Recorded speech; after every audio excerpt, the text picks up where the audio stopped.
Oi, pessoal. Então, na semana passada a gente teve uma aula, né, que eu me dispus a gravar para vocês, porém, após processar o vídeo, eu verifiquei que o áudio não foi gravado corretamente.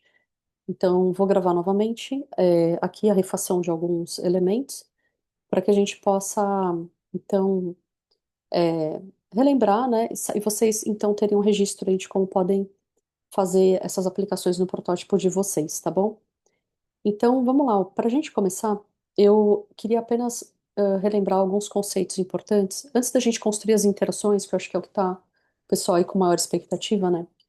Queria só relembrar algumas técnicas que são muito importantes e boas práticas, né, para a parte de design de interfaces. Então, a primeira delas, que eu demonstrei para vocês na semana passada, era sempre trabalhar com apoio de grid, né? A gente construiu o grid aqui de 12 colunas para a versão web como um padrão, tá? Como um estilo, né? Assim como a gente construiu as cores também, a tipografia, tá? Isso daqui tudo é muito importante vocês seguirem para manter uma consistência no design. E para a gente ativar e ativar ou desativar, basta apertar o Shift G, tá? Do atalho de teclado, que daí a gente consegue visualizar aqui o grid tranquilamente. Tá? E para a gente lembrar para que que serve o grid, né? Então, o grid ele me ajuda a alinhar os conteúdos de um jeito que fique coerente, simétrico, né? Para eu dispor os elementos que vão compor a página, né? Então, exemplo, ó, aqui no meu menu, né, superior, no meu header, que é o cabeçalho, né? O menu, na verdade, é esse pedacinho aqui do meio.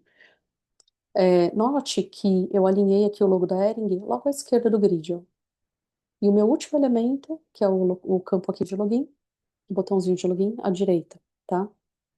Mesma coisa aqui dentro, ó. Eu optei aqui para fazer uma firulinha, ou pular a primeira coluna, para ter um espaçamento maior, tal.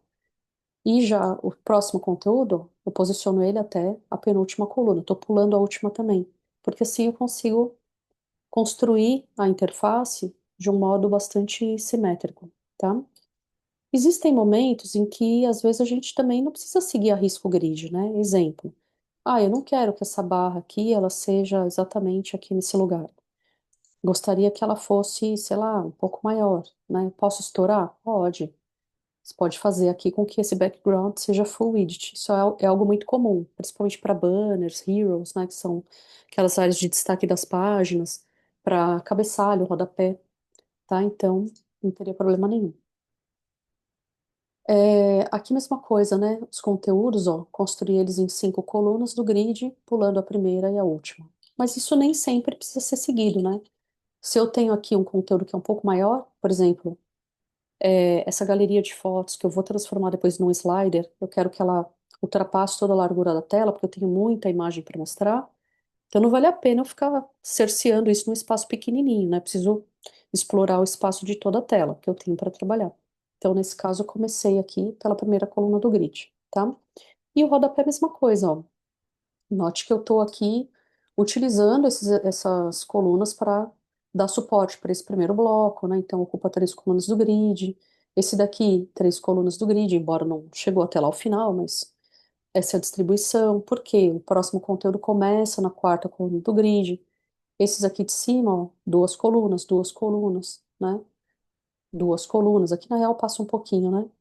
Tá? Mas então, essa é a lógica para a gente poder construir a diagramação da tela, tá? Que é justamente a distribuição dos conteúdos aqui, né?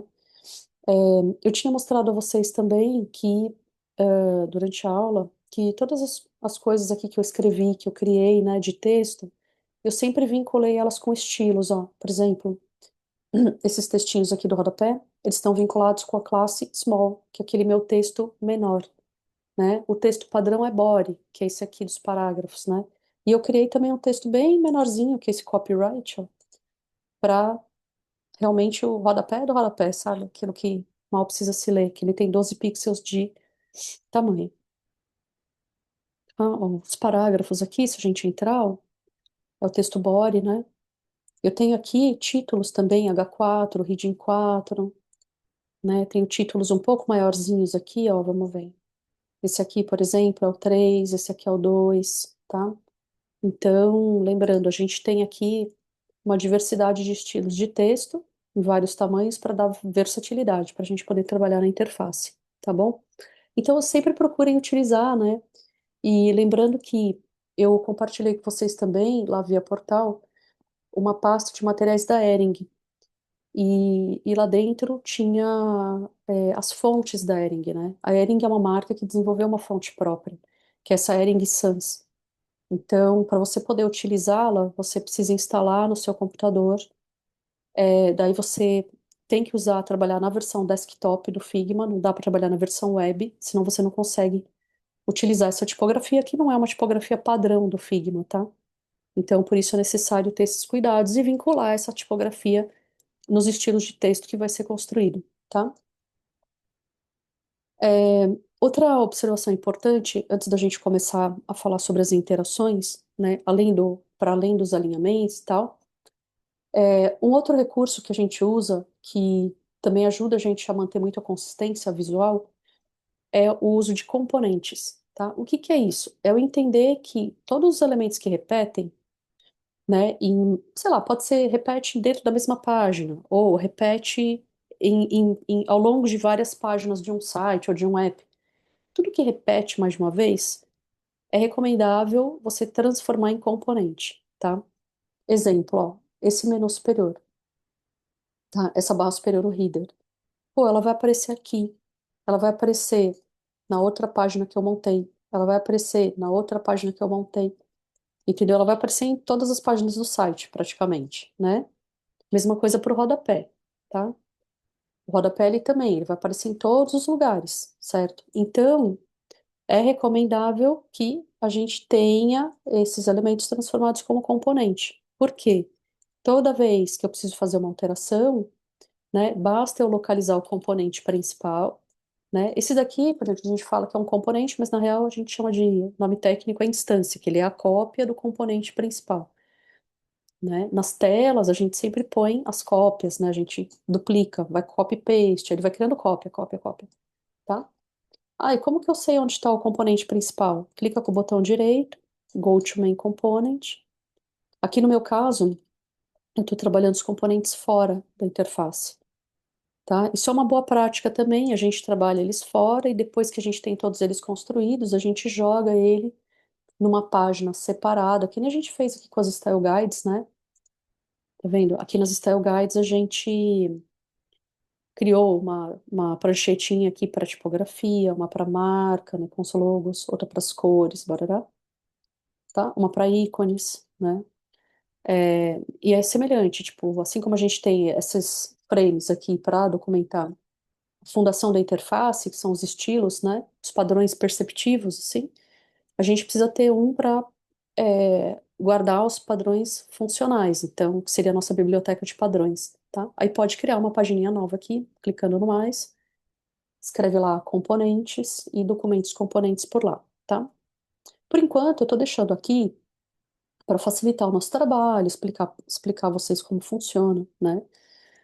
Mas basicamente é isso. Então, imagina que eu precisasse mudar alguma coisa aqui nesse componente. Sei lá, de repente amanhã a Ering cismou que aqui ela vai trabalhar com alguma das cores da paleta, certo? Então, exemplo, vamos pegar uma cor clarinha aqui. Daqui para frente vai ser o salmão light. Ó, mudou. Então, uma vez que você aplica aqui, ó, tá vendo? Ele já coloca isso em todas as telas que estão, né, com o componente aplicado também, ó. Tá vendo? Aqui, por exemplo, eu não coloquei o componente. Isso aqui é algum outro que eu tinha deixado aqui, assim, por engano, sabe? Tipo, de exercício anterior que eu fiz, ó. Aqui é a mesma coisa, tá? Então, aqui eu só tô segurando a tecla é, Alt, né, e arrastando com o mouse e centralizando aqui para ficar direitinho, tá bom? Uma outra coisa que também é importante, né, é a gente avaliar os componentes que se repetem dentro de uma mesma tela, né, que foi justamente um dos pontos que a gente tinha feito em aula, né? Deixa eu só voltar aqui a cor light. Pronto. Exemplo, por exemplo, aqui a gente tem, tá vendo, esses ícones, né, que seriam as features do ferro, vai. Então, Aqui nessas features, tá vendo que eles têm o mesmo formato, né? Então, bolinha de fundo, ícone no meio, textinho, né? Então, como é que isso daqui foi feito? Eu vou abrir aqui o componente para vocês verem. Então, a gente tem aqui, dentro do componente, tá vendo? Os ícones. Ó, eles estão todos aqui, ó, certo? Os ícones estão todos aqui. Eu vou até ajustar direitinho aqui a cor, todos com a mesma cor, certo? Só que eu vou deixar aberto apenas o olhinho do primeiro, né? E em volta aqui eu tenho, né, numa camada de baixo, na verdade, eu tenho a elipse, tá? E numa outra camada dentro do componente eu tenho o texto, câmera, tá? Então, isso daqui foi desenhado sozinho, né? Vou tirar um aqui para mostrar para vocês, ó. Vou dar o detach, que é desvincular do componente, né? Desvincular a instância, para poder mostrar. Então, aqui eu tô com as coisas todas agrupadinhas, né? Então, a elipse, o texto, o ícone, né? E daí, uma vez que eu tenho todos os elementos, eu só seleciono, clico com o botão direito, criar componente, tá? Também pode clicar nesse íconezinho aqui, ó, Create Component, dá no mesmo, tá? Aí vem, dá o nome, né, para ele, sei lá, ícones features. E daí você arrasta ele para a direita para criar as cópias, né, as instâncias, tá? Tá vendo que quando eu arrasto ele aqui, ó, o ícone representa o componente principal, ele tem quatro losanguinhos cheios. E o da instância, ó, ele fica um losango vazado, tá? Então, essa é uma forma de que o Figma representa pra gente, né? Ah, mas o segundo ícone não vai ser do Wi-Fi, vai ser outra coisa. Então, você pode ajustar na instância. Por isso que eu fiz aqui vários, eu joguei já todos os símbolos, né? Porque daí é só você abrir o olhinho e fechar o outro que você não quer, entendeu? Abre o que quer e fecha o que não quer, tá? E daí, aqui no texto, você pode ajustar também, né? Então, camiseta. A instância sempre aceita esse ajuste, tá? Ah, mas e se eu mudar o principal, o que que vai acontecer? Vai mudar aqui também? Vai mudar só o que você não mudou, só o que você não mexeu, tá? Então, exemplo, vamos mudar a cor primeiro, pra gente ver? Vamos pôr aqui, ó, salmão, tá vendo? Então, ele mudou, né? Aqui, ele mudou até a cor aqui, só essa camisetinha aqui não, tá? Mas, aqui provavelmente por alguma configuração anterior, tá? Que eu fiz, porque normalmente ele muda também. Então, aqui foi isso, né, que aconteceu. Mas você tá vendo que, tipo, ele preservou aqui o camiseta? Ó, se eu mudar aqui o texto, tá vendo? Ele não muda mais aqui. Então, sempre que tem edição, tá? Daí, nesses casos, tipo, ele segura a edição que foi feita no nível da instância, tá bom? Então, é assim que funciona essa parte de componentes. Deixa eu apagar. Eu apaguei porque aqui já tá no exercício da aula, eu já tinha deixado ele componentizado, tá bom? Então, eu vou deixar ele aqui para vocês verem. Bom, então essa é a parte mais inicial, né? Daí agora, então, o que que a gente vai fazer?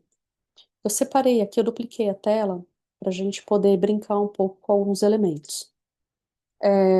E o primeiro que a gente vai fazer é a construção do slider, tá? O slider, deixa eu só ver se ele já está funcionando aqui para dar o exemplo.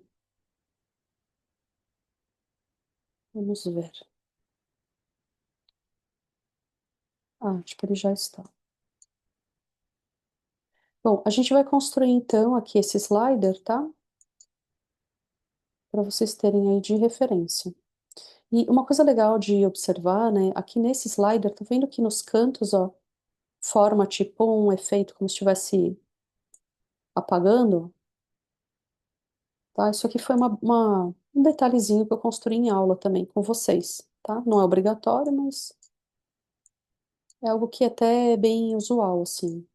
A gente vê muito em produto digital, certo? Então, a gente vai fazer primeiro o slider, daí depois a gente vai fazer o slider after delay, que é um tipo na verdade, ele é um tipo de carrossel que ele anda sozinho, né? E quando chega no final, ele volta para o começo e faz como se fosse um loop infinito, tá?